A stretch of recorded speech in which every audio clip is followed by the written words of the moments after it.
سلام البنات، ان شاء الله تكونوا بخير. مرحبا بكم في فيديو جديد. اليوم جبت لكم وصفه جديده واللي راه دايره حاله اللي هي ساندويتشات تيك توك. يجيو بخبز تورتيلا ويجيو بحشوات مختلفه. انا درتها غير بحشوه واحده، وانتوما الا كان عندكم بزاف لي فارس تقدروا تبدلوا. مع وصفه تاع خبز تورتيلا ناجحه وتجي شابه بزاف. هذه هي الوصفه اللي نعتمدتها انا. نفوتوا لطريقة التحضير والمقادير. بالنسبة للعجينة عندنا 700 غرام فرينة. نوزن بالميزان، سينو اللي ما عندهاش الميزان تكبت بباطة وتسيي تقسمها على 250 في 250 في 250، ثم تقلع نص رطل ومن بعد تقلع 2 معالق. هذه هي. زدت على 700 غرام تاع الفرينة 8 معالق زيت نباتية بالطبع، واللي تبغي دير زيت زيتون دير. نزيدو الملح والسكر. هنا كنت ما درتهمش البنات وكانوش باينين. ديروا شويه ملح، عفوا البنات ما فيهاش السكر، ما ديروش السكر، فيها فقط الملح. وهنا جبت البنات 2 كيسان تاع الماء ودرت فيهم 3 معالق كبار لحظه. هذه هي. انا ما درتش حليب عادي، واللحظه البنات انا نخدم بها المعجنات تجي خير من الحليب نورمال. وانتم اللي تبغي دير حليب نورمال دير حليب نورمال. انا خدمت باللحظه كما قلت لكم 2 كيسان تاع الماء، درت فيهم 3 معالق كبار تاع اللحظه اللي هي حليب بودره. اللي ما يعرفش اللحظه واسم هي. من بعد دلكت شويه بيديا هذيك العجينه كيما شفتوا. درتها شويه تلاصق، ما درتهاش حكمه روحها باش تجي طريه كي ندلكوها كيما راكم تشوفوا البنات. هذه هي. بعد ما دلكتها نغطيها ببابي بلاستيك ونخليها تريح، ما تخمرش فقط تريح. بالنسبه للافارس كما قلت لكم اختياريه. انا عندي شويه بصل، شويه دجاج، وشويه كفته تاع الغنمي. درت شويه زيت ندير فيها هذيك البصل تتقلى، نغطيها تقلى. بلا ما تقلى نمشي نحل العجينه تاعي بعد ما كانت ريحت. بلا ما وجدت هذاك الدجاج تاعي والبصله تاعي حل 15 مينوت هكاك. ونجي ونقسمها كرات. بالنسبه انا لهاد العجينه عطاتني 18 كره نورمالمون. 18 كره بالحواف اللي قلعتهم البنات. سينو هكا في الاول عطاتني 15 كره. هذه هي البنات. من بعد ما كورتهم كامل البنات درت عيني ميزاني واللي تبغي توزن.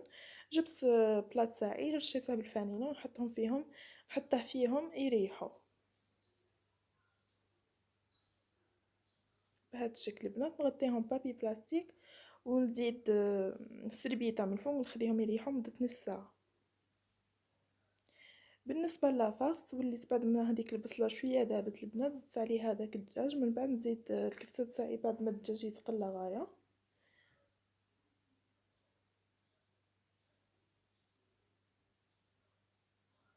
نخليه يتقلى البنات. بعد ما يتقلى نزيد عليه هذيك الكفته ونحلها ونخليهم يتقلاو غايه. بالنسبه ليزيبيس البنات فانا ما درتلهش بزاف ليزيبيس، ما درتش فيه بزاف صوالح. ثم نخليهم يتقلاو ونديروا لهم مع بعض ليزيبيس اللي هما الملح والفلفل الكحل والسكنجبير، شويه كمون،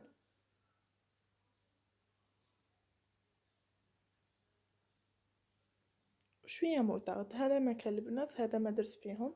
وانتم ديروا لي زيبيس اللي تبغيو ديروا لي زيبيس تاع الدجاج، تبغيو ديروا كوري.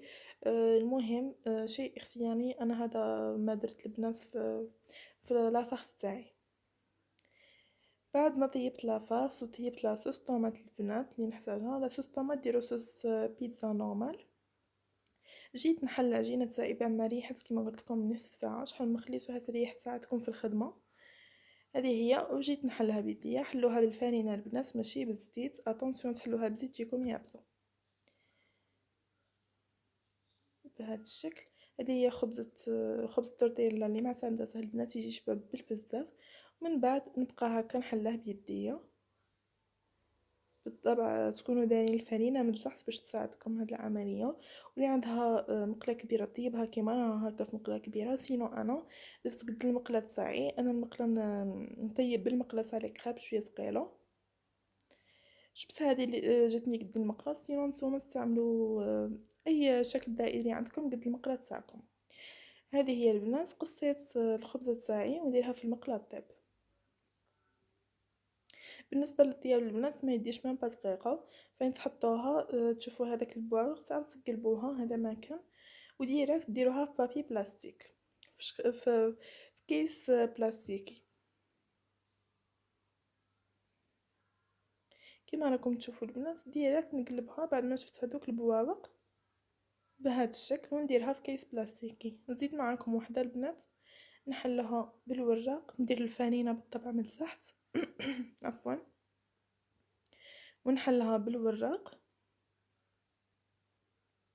من بعد ندير الفانينه من تحت ونبدي نحل فيها بيديا بهذا الشكل بحركه دائريه.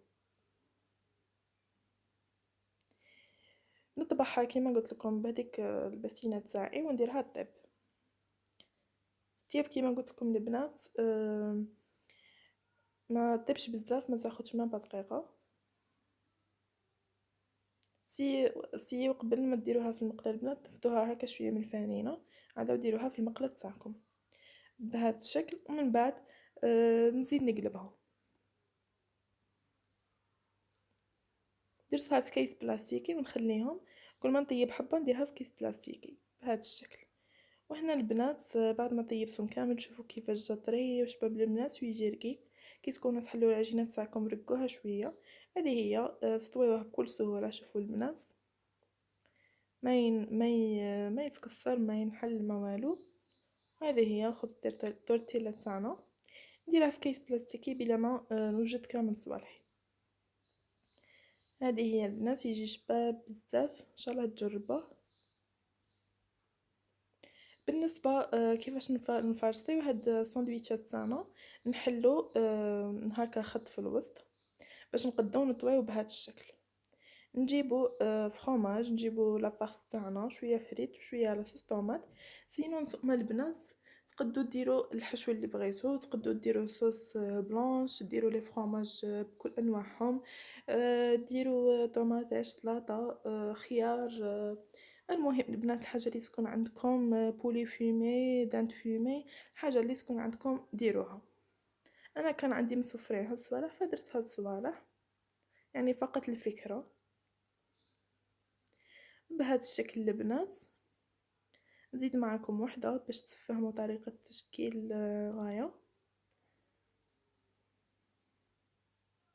هنا بديت بلاصوص باسكو في الجهه الاخرى شغل كي درتها كي رفدتها شغل شويه خرجت من تحت. سينو نبداو بها هي الاولى باش ما تخرج لكمش. من بعد درت لافارس، ندير الفريت وندير الفرomاج. سينو قلت لكم لافارس كيما تبغيو بهذا الشكل ونطوي. بعد ما نكملهم كامل وانتم راكم تخدموا وديروهم في بلاط تاعكم وغطيوهم بابي بلاستيك باش ما يبسولكمش. من بعد كي تكملوهم كامل ديروا زيت في مقله، ديروا نار متوسطه، ما ديروهاش مجهده وما ديروهاش منقصه باسكو تيبس لكم. وقليو هاد لي ساندويتش تاعكم. انا درت فيهم فوقهم هاد القميله ثقيله باش تكرازيهم. سينو اللي عندها بانينوز احسن واحسن، انا ما عنديش بانينوز فدرت لهم غير بهذا الشكل.